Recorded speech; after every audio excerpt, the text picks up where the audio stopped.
El libro de Apocalipsis 2, y vamos a pasar ya al siguiente versículo. Nos habíamos quedado en el versículo 6, donde hablamos sobre los nicolaitas. Ya hablamos también sobre, en la clase pasada, ¿verdad?, sobre lo que es el, el estar apartado de Dios, o el estar en apostasía o ser nicolaita, ¿verdad? Entonces vamos a continuar. Vamos a leer el versículo 7. Dice: el que tiene oído, oiga lo que el Espíritu dice a las iglesias. Como ya dije, ¿verdad? Ahí hay un punto. Como ya dije anteriormente y lo voy a recalcar otra vez. Ningún libro de la Biblia, ningún mensaje de Espíritu Santo, ninguna profecía, ninguna revelación, nada de lo que está escrito aquí ha sido para que el mundo lo analice o el mundo tome sus propias ideas sobre lo que está escrito. Esto ha sido escrito para la iglesia exclusivamente, para los hijos de Dios exclusivamente. No dice aquí, en el versículo 7, lo que el Espíritu le dice al mundo, ¿verdad? Lo que el Espíritu le dice al mundano, lo que el Espíritu le dice al pecador, lo que el Espíritu le dice a los políticos, etcétera, etcétera. No, ¿verdad? Sino que a las iglesias. Ahora, se entiende que cuando dice iglesias, y también la verdad es que esto hay que aclararlo, cuando dice iglesias, en aquel tiempo, porque hay una diferencia entre aquel tiempo y este tiempo, en aquel tiempo se entendía que estaba hablando de los discípulos de Jesucristo, no como ahora, ¿verdad? Ahora cualquiera es predicador, cualquiera tiene una iglesia y se habla la doctrina que sea, aunque esté apartado totalmente de Dios. Entonces, aquí cuando dice iglesias, hay que aclarar, ¿verdad? No se refiere a cualquier iglesia. No se refiere ni a la iglesia católica, no se refiere ni a la iglesia evangélica. Hay que aclarar eso también, porque hay muchos evangélicos que van a la iglesia evangélica y no han aceptado y no se han bautizado. Entonces no les está hablando a ellos. No les está hablando a los visitantes de las iglesias evangélicas que tienen 1, 2, 5 años y no han aceptado y no se han bautizado, y no es que los esté juzgando. Yo no los juzgo, lo que los juzga es la palabra de Dios. Hay que aclarar eso también. No por ir a una iglesia ya uno es parte del reino de los cielos. Eso es mentira.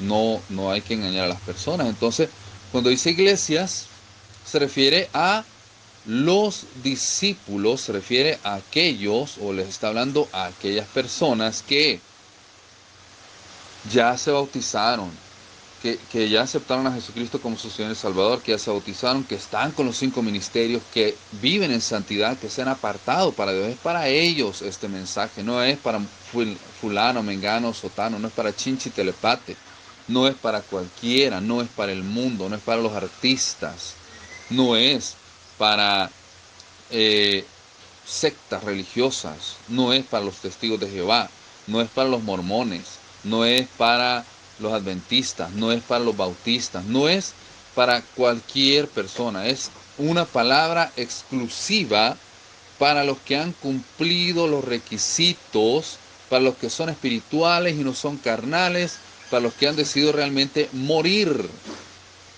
a su viejo hombre o a su vieja mujer y vivir por amor y no por obligación para Dios. Porque los judíos, los hebreos, los israelitas están obligados por la ley a vivir para Dios. Entonces hay una diferencia entre vivir obligado por la ley para Dios a vivir para Dios por amor. ¿Ok? Entonces, esta palabra es para ellos, ¿verdad? Estamos hablando es para nosotros, para la iglesia, y como ya aclaré, ¿verdad? ¿A cuál iglesia? No a cualquier secta o a cualquier religión que se diga ser cristiano, sino exclusivamente para ellos.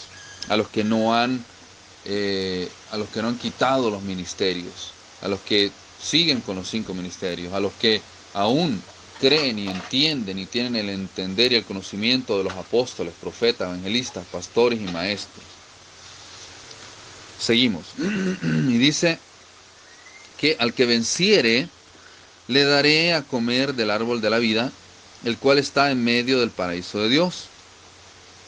De ahí sigue el versículo 8 y dice, y escribe al ángel de la iglesia en Esmirna, el primero y el postrero, el que estuvo muerto y vivo, dice esto. Y ahí va, ¿verdad? Dice, yo conozco tus obras y tu tribulación y tu pobreza, pero tú eres rico. Cuando dice aquí, tu pobreza, pero entre paréntesis dice, pero tú eres rico, se refiere a la riqueza medida desde el reino. ¿Por qué? El oro, la plata, los dólares, los pesos mexicanos, etcétera, etcétera, los euros, tienen un valor basado en el oro, en este caso en la economía o en el desarrollo de cada país. Y eso es lo que le da el valor. Pero eso es algo que el orín y la polilla corrompe y roe y pudre y destruye. Pero hay una riqueza mayor, que es la riqueza de ser conocido por Dios, que es la riqueza de la unción, que es la riqueza del bautismo de Espíritu Santo, que eso ni se pudre, ni se desgasta, ni se acaba, sino que es algo eterno. Entonces hay dos riquezas, ¿verdad? La riqueza del sistema del mundo y la riqueza del sistema de Dios. Entonces, aunque sea pobre tal vez en la riqueza del mundo, es rico en la riqueza en cuanto a Dios. De ahí continúa y dice, y la blasfemia de los que se dicen, aquí vamos, esto es lo que yo les quería enseñar en la clase pasada, pero que lo vamos a enseñar ahora. Y dice, y la blasfemia de los que se dicen ser judíos y no lo son, sino sinagoga de Satanás. Ok, vamos a aclarar este punto. Dice que para Dios, escucha bien, para Dios es una blasfemia llamarse o decirse que es judío y no lo es. Autoproclamarse, digamos así, o autollamarse judío sin serlo, porque dice, y no lo son sino sinagoga de Satanás. Voy a poner dos ejemplos sobre esto. El primero basado en la economía y el segundo basado en lo espiritual. El primer ejemplo basado en la economía va lo siguiente. En el mundo, en el mundo de las conspiraciones, en el mundo de las cosas que están, digamos, ocultas detrás de las cortinas, se dice y se rumora que las personas que están detrás de estas mega empresas, de estas mega compañías que son dueñas de Walmart, que son dueñas de Facebook, que son dueñas de Twitter, que son dueños de YouTube, que son dueños de todos los medios de comunicación, etcétera, etcétera, le atribuyen a estas personas que ellos son descendientes de judíos. Ahora, eso es ¿cómo les podría decir yo? Como un engaño, ya les voy a decir por qué. Por ejemplo, vamos a decir, por ejemplo, que dicen que hay una persona, un millonario, que es de apellido... ¿Apellido qué? Ajá, de apellido Rothschild. Por ejemplo, vamos a poner eso, ¿ah? Es de apellido Rothschild. Otro que es de apellido, digamos, Müller, vamos a decir así. Otro que es de apellido, había otro BlackRock, algo así. Bueno, dicen los conspiranoicos y los que se han metido entre los conspiranoicos que estas personas son judías, que son descendientes de judíos. Pero que sean descendientes a que lo sean, hay una gran diferencia. Ahora, eso es algo que no se ha probado. Entonces, atribuyen todas las obras malas, atribuyen todas las obras malas en cuanto a la tecnología, en cuanto a la ciencia, en cuanto al el engaño del mundo, en cuanto a la economía, a estos judíos. Y dicen que los masones, dicen que los masones, los Illuminati, por decir nombres así de sociedades, ¿verdad? Que los Illuminati y los masones, los dueños o los jefes supremos son judíos. ¿Ok? Ahora, la realidad es que ningún judío ningún hebreo que realmente ha conocido a Dios y vive para Dios haría este tipo de cosas. Entonces, una, un ejemplo de alguien o de un movimiento que se dice ser judío, pero que no lo es, sino que es sinagoga de Satanás, es ese. ¿Por qué? Porque ellos los hacen ver como que si fueran judíos, pero realmente no es que sean judíos, sino que se han disfrazado de judíos. ¿Entienden? Y realmente son sinagoga de Satanás. ¿Por qué son sinagoga de Satanás? Porque ellos se están encargando de crear todos los alimentos genéticamente modificados. O sea, se han encargado de ¿cómo se llama? De suplantar la carne por carne hecha en laboratorio, por ejemplo, ¿verdad? Lo que estábamos hablando en la otra clase. Se han encargado, por ejemplo, de crear los pesticidas, de crear alimentos genéticamente alterados, de crear todas las enfermedades que hay, de crear la adicción, digamos, a la comida chatarra, etcétera, etcétera. Todo eso. Entonces ellos se dicen ser judíos, pero realmente no lo son, sino que lo que son sinagoga de Satanás. ¿Por qué? Porque todo lo que hacen es para destruir al ser humano, para destruir el cuerpo, para destruir la economía. ¿La economía en qué manera? Creando la inflación, creando, digamos, por ejemplo, por decir un ejemplo, diciendo que hay escasez de petróleo, cuando en realidad el petróleo es algo que está en abundancia en todo el mundo, pero ellos dicen hay escasez de petróleo y lo hacen ¿para qué? Para causar inflación, para causar pánico, para causar pobreza, o causan guerras igual para lo mismo. Entonces, ese sería un ejemplo en lo económico o en lo del mundo.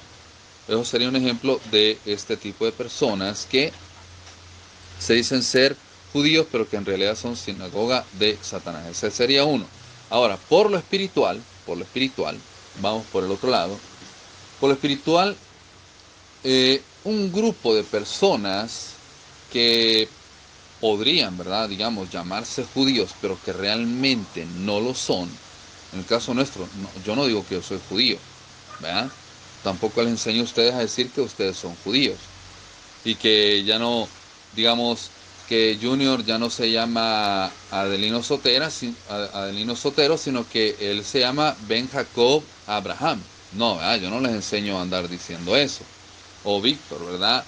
O Víctor ya no se llama Víctor, sino que él se llama Jacob, Abraham, Isaac, ¿verdad? No, yo no les enseño eso, ¿verdad?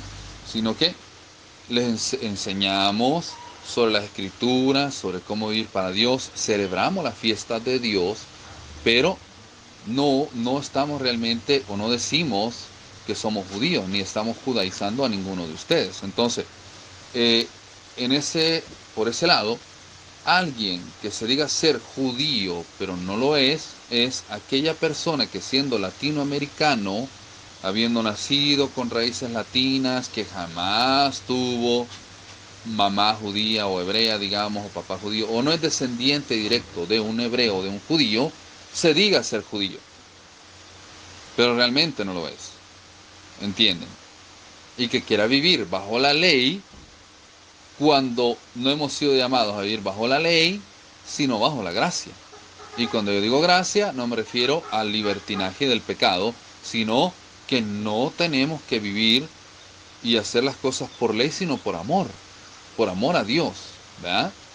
Entonces, ese sería el ejemplo en el lado espiritual de un grupo una sociedad que diga ser judía, pero que realmente no lo es. O sea, no podemos siendo nosotros gentiles, habiendo nacido y habiéndonos criado como gentiles, ahora vivir como judíos. ¿Ya? Ni vestirnos, ni todo el día, ¿eh? O para siempre, ni hablar, ni someternos, ni vivir la ley o cumplir la ley por judío, ¿verdad? No, nosotros nacimos gentiles. Somos gentiles, nacimos gentiles, pero sí, nos guardamos para Dios, vivimos en santidad y lo que hacemos es que celebramos las fiestas de Dios, no porque seamos judíos, sino porque amamos a Dios. por eso, ¿verdad? Nos dejamos crecer la barba, no porque lo dice la ley, sino por amor a Dios. Por amor a Dios. Porque Dios nos ha hablado y nos ha dicho que es una bendición. Pero yo tampoco les estoy obligando a usted, ni les digo, mire, si usted va a estar aquí, se tiene que dejar crecer la barba. No, ¿verdad? Tampoco, no. Aquí a nadie. Levante la mano, ¿quién le dije yo que es obligación dejarse crecer la barba si está aquí en el ministerio? A nadie, ¿verdad? A nadie.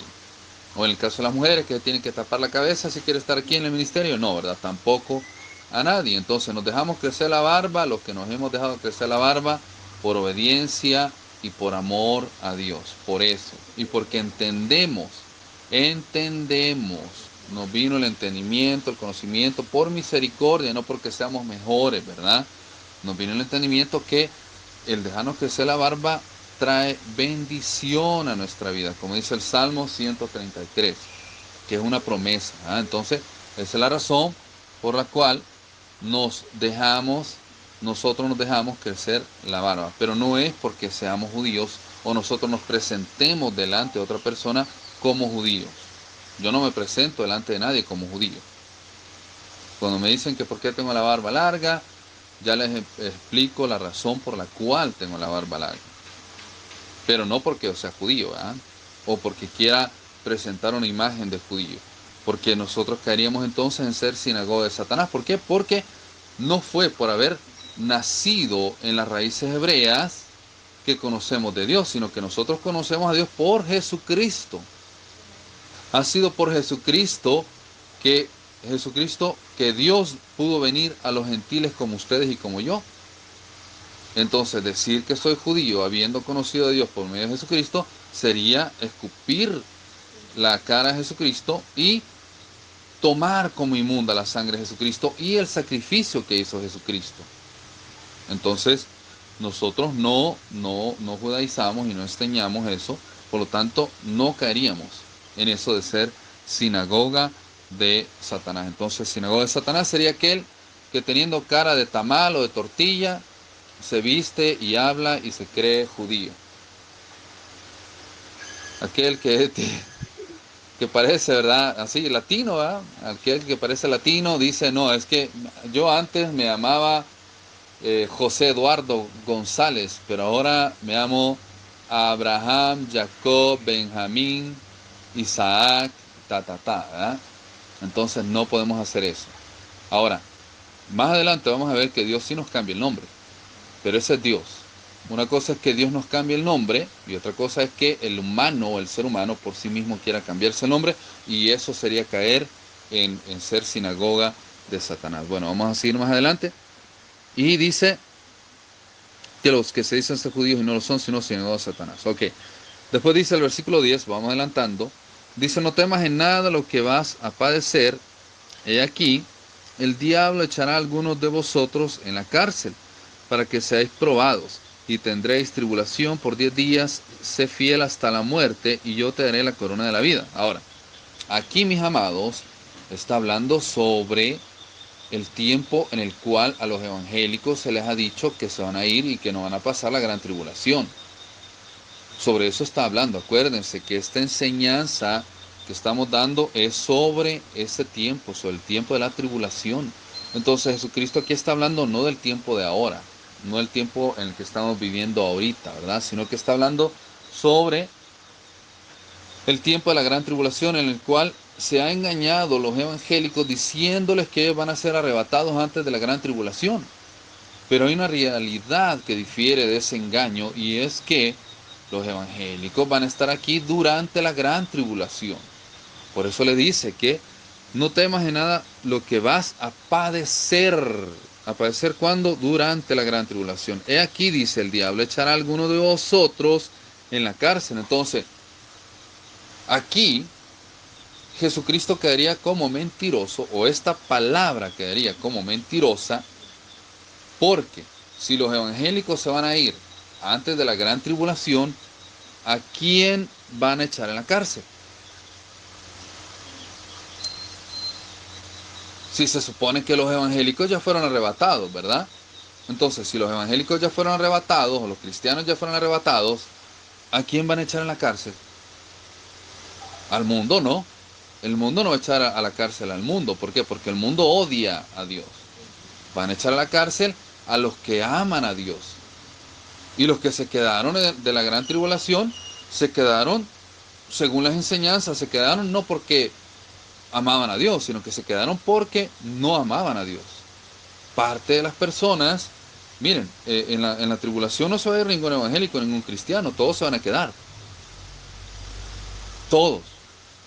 Ningún evangélico, ningún cristiano se va a ir.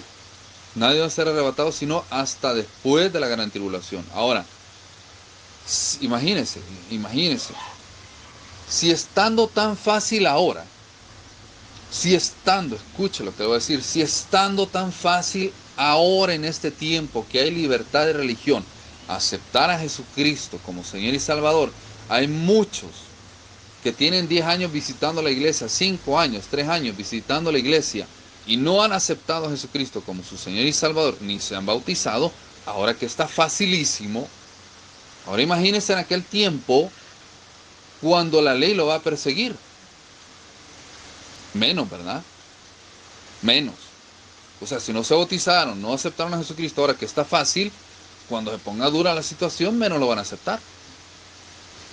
Entonces, si estando ahora fácil no lo aceptan, cuando esté más duro, menos lo van a aceptar, esos no se van a ir en el arrebatamiento, aunque hayan estado visitando la iglesia durante 30 años, 20 años, 10 años, 5 años, 3 años, o aunque sus papás sean evangélicos. El hecho de que sus papás sean cristianos no lo hace usted cristiano. El hecho de que su papá, su mamá, su abuelo, o en su casa todos sean cristianos, pero usted no ha aceptado, usted no se ha bautizado, eso no lo hace a usted ser cristiano. Por lo tanto, en el día del arrebatamiento usted no se va a ir porque Dios no tiene nietos, no tiene sobrinos, Él tiene hijos. Es lo que el Elohim, el Altísimo, tiene. Él tiene hijos, no tiene ni nietos, ni sobrinos, ni primos, ni nada de eso. Ni conocidos, mucho menos. Él tiene hijos. Entonces, dice que Satanás los va a echar en la cárcel para ser probados, dice. Y tendrán tribulación por 10 días. Ahora, aquí hay algo bien, y ya más adelante lo vamos a leer también. Hay algo bien curioso. Y es lo siguiente, que hay un versículo en la Biblia, y ya lo vamos a leer, que dice que para Dios un año es un día, es como 1000 años, y 1000 años como un día. Entonces, ahí hay un misterio, ¿verdad? Que va a ser revelado más adelante. Vamos a continuar. Y dice, sé fiel hasta la muerte, y yo te daré la corona de la vida. Sé fiel hasta la muerte, y yo te daré la corona de la vida. Versículo 11 dice, el que tiene oído, oiga lo que el Espíritu dice a las iglesias. Volvemos, ¿verdad? A las iglesias, no al mundo, no a fulano, mengano y sotano, sino que a las iglesias, y de ahí pasamos otro filtro, y que cuando dice iglesias no se refiere a cualquier movimiento pseudo cristiano que se diga ser cristiano o iglesia, sino que a los discípulos, ¿verdad? A los que viven, a los que han recibido Espíritu Santo, a los que aman a Dios, a los que tienen el bautismo de Espíritu Santo y los que se rigen por la voz de Espíritu Santo. De ahí dice el versículo 11, el que tiene oído, oiga lo que el Espíritu dice a las iglesias. Dice, el que venciere, o sea, el que venciere durante la gran tribulación, no sufrirá daño de la segunda muerte. Dice, el que venciere no sufrirá daño de la segunda muerte. La primera muerte es cuando usted se muere aquí. O sea, cuando la carne deja de vivir, ¿verdad? Cayó, se quedó tieso y hasta ahí llegó, ¿verdad? Esa es la primera muerte. La segunda muerte es cuando usted va a ser juzgado.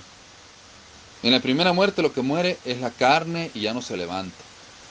En la segunda muerte es su alma, es su ser, es su esencia, quien usted fue aquí en este mundo, lo que es juzgado y lo que va a ser llevado al lago de fuego, y esa es la segunda muerte. O sea, cuando usted va a ser juzgado, ¿verdad? Cuando se le va a pasar el video de todas las cosas que usted hizo, de todas las picardías, de lo que Dios le dijo que no hiciera, pero que usted hizo, etcétera, etcétera, y que no lo declaró y no se arrepintió y no quedó cubierto bajo la sangre de Jesucristo.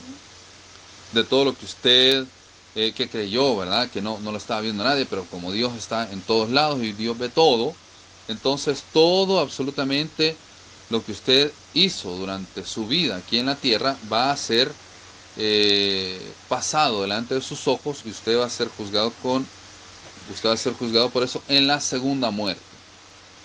Y entonces ahí viene ya la condenación eterna del lago de fuego juntamente con Satanás. De ahí dice, el que venciere no sufrirá daño de la segunda muerte. Bueno, después dice, y escribe el ángel de la iglesia en Pérgamo, el que tiene la espada aguda de dos filos, dice esto. Ahí va, ¿verdad? Yo conozco tus obras y donde moras, donde está el trono de Satanás. Pero retienes mi nombre y no has negado mi fe. Ni aun en los días en que Antipas, mi testigo fiel, fue muerto entre vosotros donde mora Satanás. Miren, esto también, ¿verdad? Hay un versículo que dice que la escritura es la sombra de lo que ha de venir.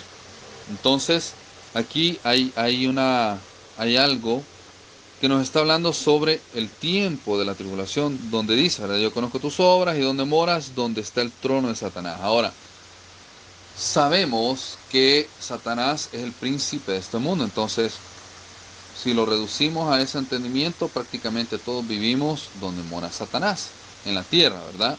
En el sistema de este mundo. Ahora, aún nosotros viviendo en el sistema de este mundo, dice que retenemos su nombre y no negamos la fe.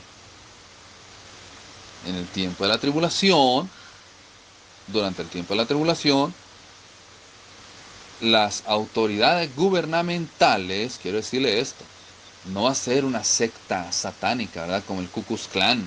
No va a ser un grupo de personas satánicas que van a venir ahí, un grupo de satánicos con un pendiente aquí con una cruz invertida y todos locotes ahí a decirle a usted que niega a Jesucristo. No, yo quiero aclarar eso.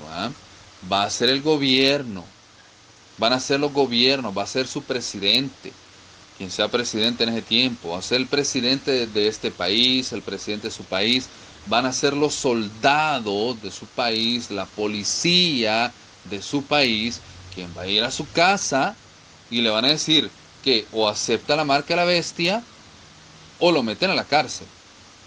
Porque es una ley creada a nivel mundial por la OMS o por la ONU o por cualquiera de estas organizaciones creadas por Satanás para el control del mundo. Entonces van a decir, nosotros venimos aquí de parte de la ONU y estamos creando una religión para que ya no haya guerra, así que tienen que aceptar aquí esta religión o lo metemos preso, ¿verdad? Entonces, ahí va a ser usted quien o niega la fe y recibe la marca de la bestia y junto con ella la condenación y el infierno, porque el que recibe la marca de la bestia no tiene salvación. O viene y dice, bueno, pues yo no voy a negar mi fe y lo van a meter preso. Entonces uno tiene que, o no uno, ¿verdad? Sino que a quien sea que le toque en ese tiempo, tiene que estar preparado mentalmente y tiene que tener un buen fundamento de la fe que ha creído para no negar a Jesucristo en esos momentos duros y difíciles de persecución, no a la iglesia, de persecución a los discípulos, de persecución no a los evangélicos, no a los cristianos, sino a los discípulos, a los verdaderos discípulos. ¿Saben por qué? Miren, un ejemplo bien facilito es esto que pasó durante la pandemia. Los que andaban haciendo fila para ponerse la marca esta de grafeno fueron los evangélicos. Aquí en El Salvador los primeros en la fila eran evangélicos diciendo, Dios nos ha mandado a que nos pongamos la vacuna. Y eso es una gran mentira. Yo no me la puse. Y si ese hubiera sido un examen, y que fue un examen, yo quiero decir que todos los evangélicos fueron desaprobados. Ningún evangélico que se fue a poner la vacuna ha sido aprobado por Dios. ¿Por qué? Porque fueron engañados sutil y fácilmente. No le preguntaron al Espíritu Santo, sino que confiaron en los gobiernos, pusieron su fe y su confianza en el Dios farmaqueia, en el Dios industria de la farmacéutica, y no en su Dios, el Elohim, el Altísimo, el Shaddai, Jehová, Yahweh. Entonces, esa fue una prueba en la cual todos los evangélicos que fueron los primeros en ponerse la vacuna fallaron y fueron desaprobados. Entonces, imagínense, en eso tan facilito, bajo esa presión cayeron. Ahora imagínense, es una presión aún más grande en la cual llegue unos 10 soldados, unos 10 policías a su casa y le digan eso, que usted tiene que aceptar la nueva religión y si no la acepta lo van a meter preso. ¿Qué va a hacer usted? ¿Va a defender su fe o va a defender su estatus en la sociedad? Entonces, debemos de tener un buen fundamento, un carácter. Debemos de saber y conocer y entender que Dios está vivo. Y cada experiencia, yo quiero decirle esto, cada experiencia sobrenatural que usted ha vivido con Dios, cada vez que usted escuchó su voz, cada vez que usted sintió su presencia, cada vez que usted vio un milagro, cada vez que Dios le habló a través de la Biblia, cada vez que Dios le habló a su mente, a su espíritu, a su corazón o a su oído, cada vez que usted vio un milagro o Dios lo usó a usted, ¿verdad? Para salvar a alguien o una liberación, una sanidad, lo que sea, esos eventos son las piedras angulares, es la piedra angular y son las piedras del fundamento de su carácter y de su fe en Jesucristo, para que usted no niegue a Jesucristo. Aquel que no ha oído la voz de Dios, aquel que no ha sentido la presencia de Dios, aquel que no ha recibido el bautismo Espíritu Santo, aquel que no ha recibido revelaciones, aquel a quien Dios no le ha hablado, aquel que no ha orado por un enfermo y el enfermo ha sido sanado, o un endemoniado y el endemoniado ha sido liberado, aquel que no ha tenido ese tipo de experiencias tiene toda la razón de negar a Jesucristo. ¿Por qué? Porque su casa está fundada sobre la arena y no sobre la roca. Es un evangélico, es un cristiano de oídas, pero jamás ha visto a Dios. Es un visitante de la iglesia, pero no es parte del reino de los cielos. ¿Por qué? Porque no ha tenido ninguna de esas experiencias. Por lo tanto, su casa está fundamentada en la arena, y esa casa se va a hundir. Toda casa que esté fundamentada en la arena se va a hundir. ¿Por qué? Porque no tiene un fundamento fuerte. No fue fundamentado sobre la roca, no fue fundamentado sobre la piedra angular que es Jesucristo. Fue fundamentada en una religión y no en una relación. Entonces ese tipo de personas son las que van a negar a Jesucristo, van a decir, sí, yo acepto. ¿Cuántas religiones son? Échemelas para acá, denme los folletos, venga, instrúyame y dígame qué es lo que tengo que hacer.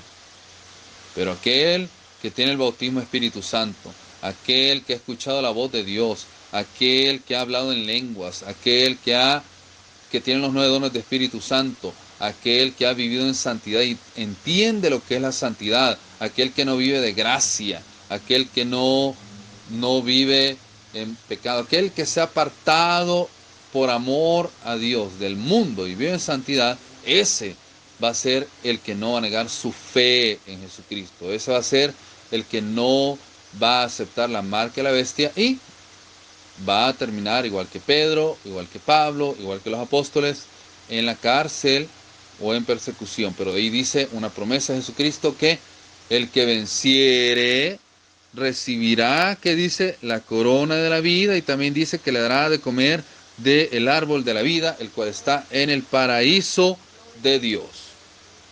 Ahí está el premio, ¿ah? No son como los árabes o como los musulmanes, que el que muere ahí en el nombre de su Dios o haciendo la obra que les dicen, terrorista, que le van a dar 10 vírgenes cuando se muera, ¿verdad? No, Dios nos da una promesa mejor que esa. Y es que el árbol de la vida, la corona de la vida, y dice que es la corona de la vida y el árbol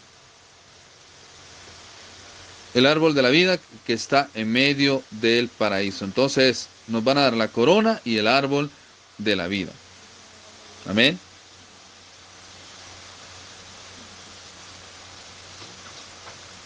Después dice, y no has negado mi fe, ni aun en los días en que Antipas, mi testigo fiel, fue muerto entre vosotros donde mora Satanás.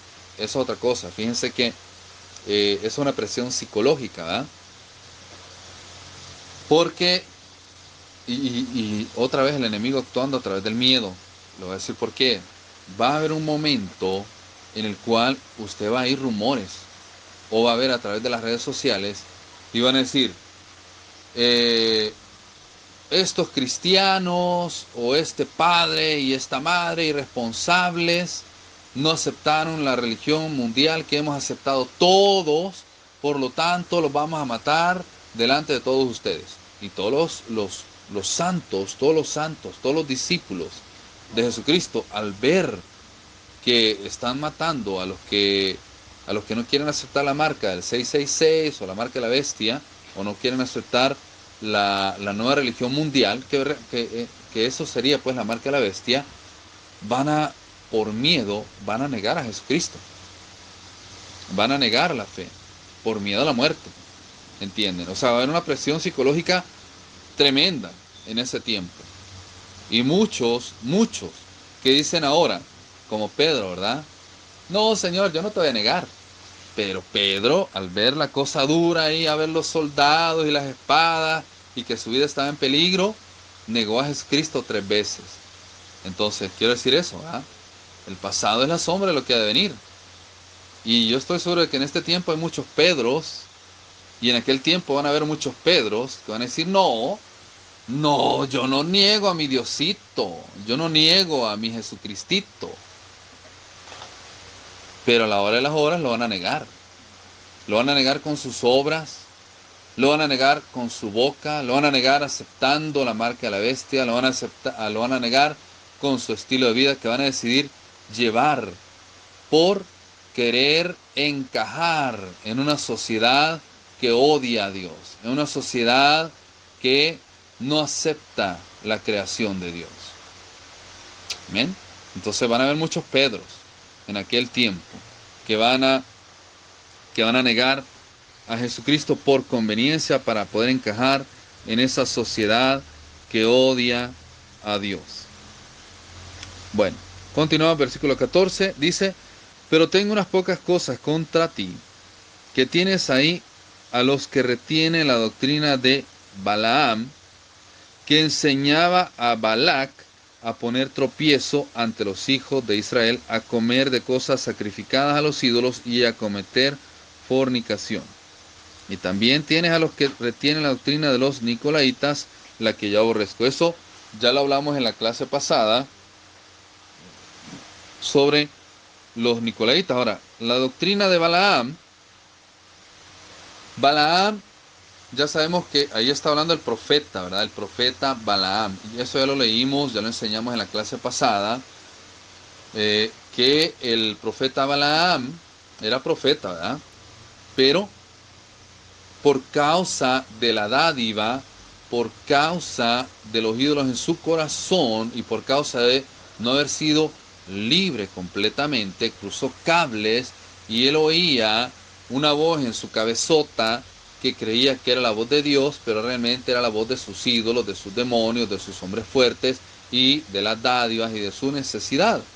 Entonces, creía que era la voz de Dios, pero realmente en esa cabezota de este cabezón no era la voz de Dios, sino que era la voz de los demonios, de los espíritus inmundos, de los hombres fuertes, de los ídolos que tenía él dentro de su cabeza. Y por no haber pasado él por una liberación, terminó siendo adivino.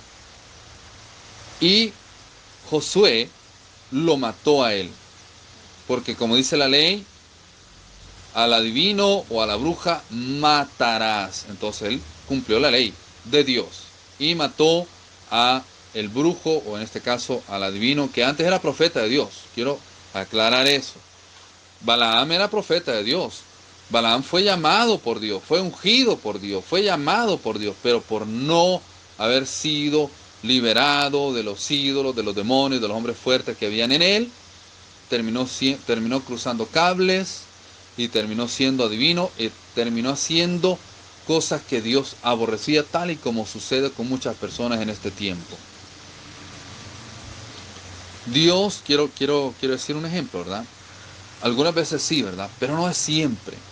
Dios llama a los profetas, escuche bien, y lo puede leer en la Biblia. Dios llama a los profetas para que llamen al pueblo al arrepentimiento. Para eso es que Dios siempre levantó un profeta, para traer juicio a la tierra y para llamar a las personas al arrepentimiento. Los profetas son la voz de Dios. Un profeta es la voz de Dios, entonces no cualquiera es la voz de Dios. ¿Sí? No cualquiera es la voz de Dios, sino un profeta. Entonces los profetas han sido llamados para llamar juicio a la tierra y llamar a las personas al arrepentimiento. Un profeta no ha sido llamado a estar solamente profetizando: este es el año en el cual tú verás tu bendición. Prepárate, iglesia. Prepárate, iglesia. Prepárate, porque abre tus puertas, abre tu casa, porque abre tu cartera, porque este es el año de bendición. Prepárate. No, ¿verdad? A veces sí, yo quiero aclarar eso, pero no es algo de siempre. Lo que sí es algo de siempre es que el profeta va a llamar al arrepentimiento. Ahora, miren, y aquí hay otra cosa que también hay que aclarar. Miren, todas las personas que andan ahí y que les gusta que les digan o andan siguiendo a estos profetas que dicen: prepárate, este es el año de la bendición, prepárate, este es el año en el cual tú vas a ser bendecido. Todas esas personas, yo quiero decirle, son personas que aborrecen. Oiga, son personas que aborrecen, odian y no practican lo que Dios pide para ser prosperados. No son prosperados porque le están robando a Dios. Esa es la única razón por la cual esta gente que oye a estos profetas les gusta oírlos. ¿Quiere prosperar? No le robe a Dios. Ya sabemos, aquí todos, bueno, todos en el grupo ¿verdad? En este grupo, en otras iglesias, yo no sé, yo no puedo hablar de ellos. Pero aquí todos sabemos qué es lo que tenemos que hacer para que Dios nos bendiga. Y es algo que yo no se lo estoy repitiendo en cada enseñanza, ¿o sí?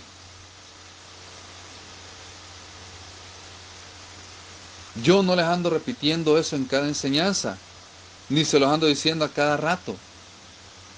Solo una vez les doy esa enseñanza. ¿Quiere prosperar? No le robe a Dios.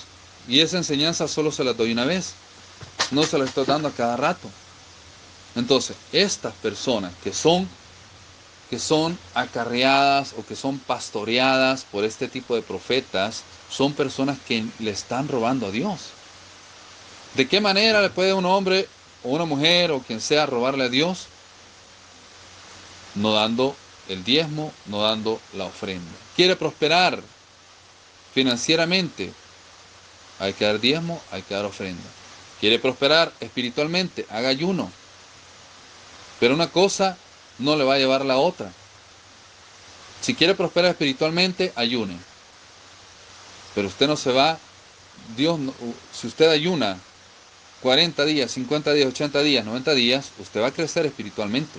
Y se lo doy por experiencia. Pero si quiere crecer, quiere prosperar financieramente, hay que obedecer a Dios. No hay que robarle. No hay que engañarnos a nosotros mismos. Entonces, este tipo de profetas, quiero decirle esto, no son de confiar. El profeta que le está profetizando: este es tu año. Este es el año de bendición. Este es el año de prosperidad. No hay que confiar en esos profetas. ¿Por qué?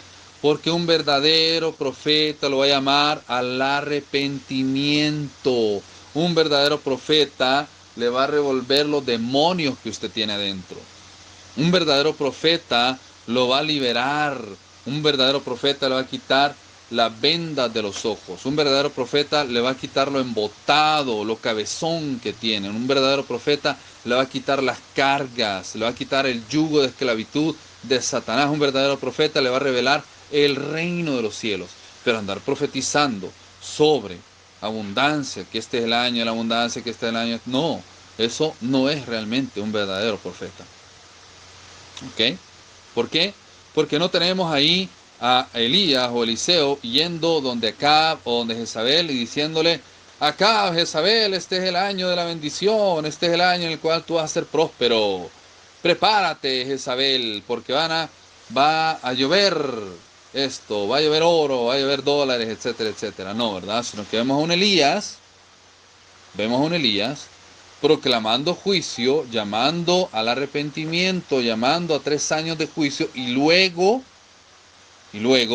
cortándole la cabeza a todos los profetas de Jezabel, a todos los profetas de Balaam, a todos los profetas de Satanás. ¿Verdad? Entonces, es un verdadero profeta. ¿Ok? Continuamos.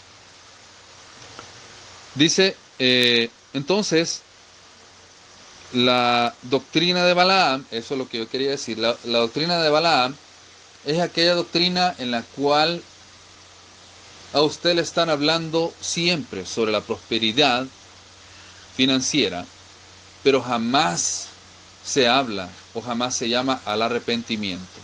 Esa vendría siendo una doctrina de Balaam, una doctrina en la cual le acarician los demonios, una doctrina en la cual está escuchando al endemoniado, pero no se le corrige, una doctrina en la cual se dan enseñanzas o predicaciones, digamos entre comillas, sobre el bienestar económico, el bienestar familiar, sobre la sociedad, sobre cómo comportarse, y se dan pláticas o enseñanzas o predicaciones motivacionales, pero jamás se llama al público al arrepentimiento. Esa vendría siendo una doctrina de Balaam. Cualquier cosa, cualquier doctrina, cualquier enseñanza, cualquier iglesia en donde usted esté recibiendo pláticas o, entre comillas, ¿verdad?, predicaciones motivacionales, esa es una doctrina de Balaam. Salga corriendo de ahí, pues no lo están llamando al arrepentimiento. Si usted tiene ya 20 años sin haber aceptado a Jesucristo, sin haberse bautizado, y a usted no lo llaman al arrepentimiento, huya de ahí, muévase de ahí. ¿Por qué? Porque usted está recibiendo una doctrina de Balaam que dice que enseña a los hijos de Israel a comer de cosas sacrificadas a los ídolos. O sea, enseña, digamos, por ejemplo, que no es pecado ir a un carnaval, no es pecado ir a una discoteca, no es pecado fumar, no es pecado tomar, no es pecado chismear, no es pecado mentir, no es pecado robar, no es pecado... ¿ah? No es pecado celebrar el Día de los Muertos, no es pecado celebrar el Día del Amor y la Amistad, no es pecado celebrar Navidad, no es pecado celebrar el Día de la Mujer, del Hombre, etcétera, etcétera. El día... Ajá, Víctor. ¿El día de qué? Escuchar música, no. A eso. No es pecado escuchar música del mundo. Celebrar Halloween, no es pecado celebrar Halloween. O sea, es una doctrina donde se le enseña a los hijos de Israel a vivir mundanamente. Cualquier doctrina donde no se le enseñe a apartarse del mundo, a vivir en santidad, vendría siendo una doctrina de Balaam y una doctrina de los Nicolaitas. Cosa que Dios aborrece. Entonces, si en una iglesia están celebrando Halloween, ¿cuál dijiste, Víctor? Ya me pasó. Eso. Sí, San Valentín, si en su iglesia o en su doctrina le enseñan que no es malo oír música del mundo, cualquier género musical, ¿verdad? Rock, romántica, balada, etcétera, etcétera, cumbia, ranchera, todo lo que sea. Ahora, yo quiero aclarar algo aquí. Fíjense que esto es importante, creo yo, porque, miren, no es en sí aunque algunas veces sí, pero quiero decir esto, no es en sí el ritmo de la música lo que lleva o arrastra a una persona a apartarse de Dios, sino la letra. ¿Por qué? Porque nosotros como seres humanos tenemos un poder en nuestra boca, seamos o no hijos de Dios, tengamos o no Espíritu Santo. Entonces, es la letra, más que todo, la letra, lo que blasfema el nombre de Dios. ¿Entienden? Porque hay un sentimiento implícito en lo que usted verbaliza. Ya. Entonces, una guitarra, por decirlo así, o una batería, no habla, no está hablando, no está expresando ninguna palabra. Una batería, una guitarra es algo inerte. No tiene sentimiento, no tiene alma, no hay nada en sí en la batería o en la guitarra. Entonces, usted va a escuchar un plin, plin, plin o un pam, pam, pam, pero no hay una palabra de entendimiento que venga a su oído y llegue a su espíritu que cause un sentimiento en contra de Dios. Entonces, puede ser una música clásica, digamos, o una cumbia, o una bachata, o una ranchera, el estilo musical, pero si la letra, digamos la letra, digamos un ejemplo, vamos a decir que es una un ritmo musical ranchero, digamos, ¿sí? Pero si la letra dice, Señor, yo te alabo, yo te glorifico, yo te adoro, entonces, aunque sea un ritmo musical ranchero, pero si la letra está glorificando a Dios, entonces eso no es satánico. ¿Por qué? Por la letra que lleva, por lo que va impreso en ese ritmo musical. Ahora, por el contrario, ¿verdad? Vamos a decir que una canción, un estilo de música ranchero, pero en la letra de esta canción se está blasfemando en contra de Dios, se está blasfemando el nombre de Dios, se está hablando mal en contra de Dios, etcétera, etcétera. Entonces, aunque sea ranchera, pero la letra está blasfemando a Dios, entonces eso no es algo correcto, digamos. Es algo que sí está realmente blasfemando a Dios. Entonces, yo quiero decir eso, ¿verdad? Aclarar eso, que no nos fijemos tanto en el ritmo musical, sino en la letra, porque quiero decir esto también, miren, fíjense que hay unas cancioncitas que se dicen ser cristianas, pero la letra difiere, o la letra aleja a la persona, entonces al final no es algo cristiano que lo acerca a Dios, sino que es una cancioncita motivacional o una cancioncita positiva, pero que no lo aleja, no lo acerca a Dios. Y hay muchas, yo le puedo mencionar muchas ¿cómo se llamaba este? Ay, ¿cómo se llama este? No me acuerdo cómo se llama este artista, pero que fue famoso durante un tiempo. Alex Campos, creo que era algo así. Bueno, Alex Campos, él tiene varias cancioncitas, pero que no son alabanzas. Si usted escucha la letra o la escribe, si escribe la letra, usted se va a dar cuenta que no es algo que adore a Dios. Tenemos también otro ejemplo, hay otro artista que se llama Jesús Adrián Romero, que tiene una canción donde le canta a las hijas, y él es cristiano.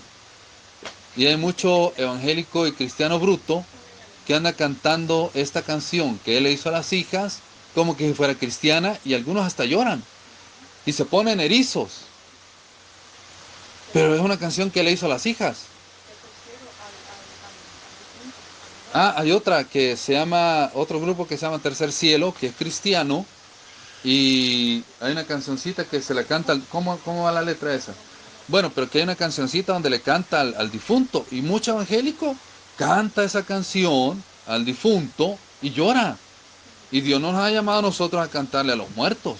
Entonces, debemos de analizar la letra de lo que vamos a escuchar. No escuchar cualquier cosa que solo porque se diga ser cristiana la vamos a escuchar, ¿sí? Sino discernir, ¿verdad? Primero oír, discernir lo que estoy oyendo y después lo que yo voy a estar cantando, porque que se diga ser cristiano, que sea popular, no es realmente un fundamento para que yo lo vaya a cantar o para que Satanás use mi boca o mi voz para blasfemar o maldecir a Dios.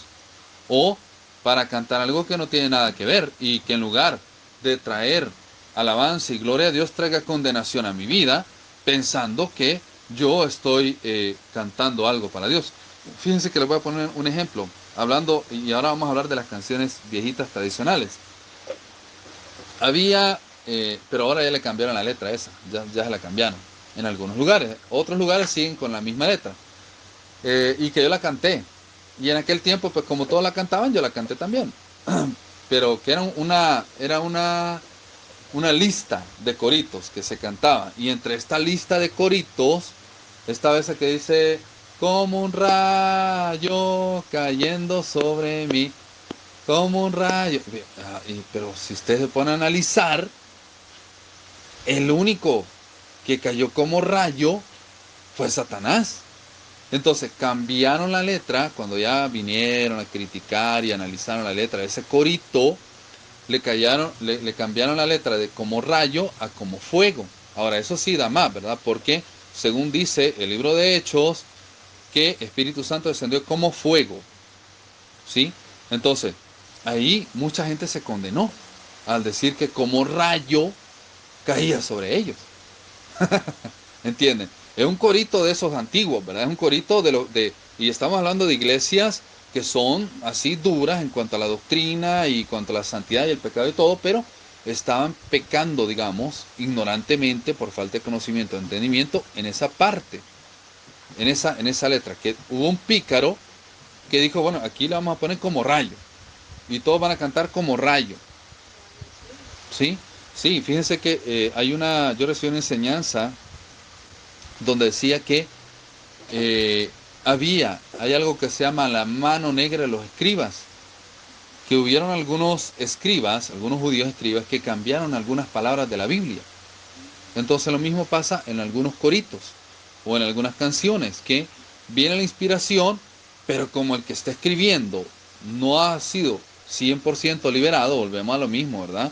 Y no está viviendo 100% en santidad para Dios, cruza cables. Entonces a la hora de escribir una canción, tenía el deseo y el anhelo de escribirle una canción a Dios, pero el hombre fuerte o la mundanidad que hay en él o en ella le hicieron escribir algo del mundo en esa canción para Dios. ¿Por qué?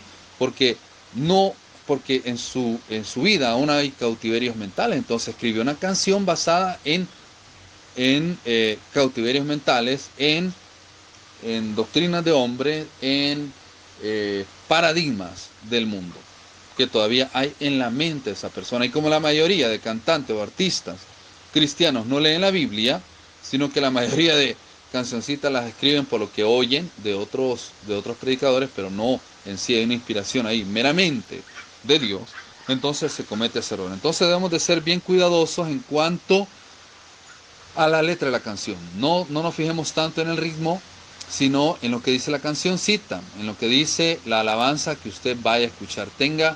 Discierna, ¿verdad? Discierna espiritualmente lo que va a escuchar, la alabanza que usted va a escuchar, porque al cantar nosotros algo, nos estamos poniendo de acuerdo con el autor. Y si el autor está endemoniado, usted va a hablar lo mismo que el autor habló. ¿Entienden? Entonces tenemos que tener mucho cuidado también en con quién nos ponemos de acuerdo y qué tipo de alabanza o adoración nosotros escuchamos. Amén. Vamos a... Bueno, estamos en el versículo 15 y dice, también tienes a los que retienen la doctrina de los nicolaitas, la que yo aborrezco. Bueno, ya hablamos de eso, ¿verdad? Por tanto, dice 16, por tanto, arrepiéntete, pues si no, vendré a ti pronto y pelearé contra ellos con la espada de mi boca. Entonces, si vemos aquí, Jesucristo está llamando a las iglesias, a los discípulos, al arrepentimiento. Escuche. Por eso dice una palabra, si el justo con dificultad se salva, ¿en dónde aparecerá el impío y el pecador? Jesucristo está llamando al arrepentimiento a sus discípulos. Ya lo dijimos varias veces y lo voy a decir otra vez. El libro de Apocalipsis, la Biblia, no es para el mundo.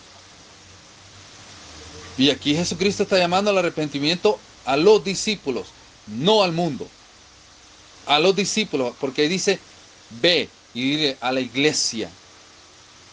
No dice, ve y dile al mundo. Ve y dile a fulano, mengano, sotano. Ve y dile al presidente. Ve y dile al diputado, al político. No, no dice así. Ve y dile a la iglesia. Entonces, Dios está llamando a la iglesia al arrepentimiento. El libro de Pedro dice que el juicio debe empezar por la casa de Dios. Y no cualquiera es la casa de Dios, quiero decir eso. Hay que dejar eso bien claro. Bien claro. No es lo mismo, como dijo el hermano ayer, y aquí les decimos repetidamente, no es lo mismo conocer a Dios a que Dios lo conozca a usted.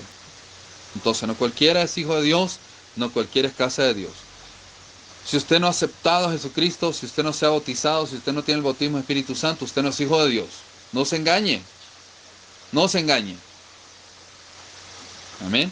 Entonces, imagínense, Jesucristo llamando al arrepentimiento a la iglesia. Entonces, ¿dónde queda el mundo? ¿Dónde queda aquel que cree en Dios a su manera? ¿En dónde queda ese tipo de persona? En el lago de fuego. No porque yo lo estoy diciendo, sino porque está escrito. Y no porque yo lo esté juzgando, ni porque sea mejor, porque aquí estamos aprendiendo y enseñando. Amén. Vamos a llegar hasta acá. Vamos a continuar del versículo 17 en adelante para la siguiente clase. Amén.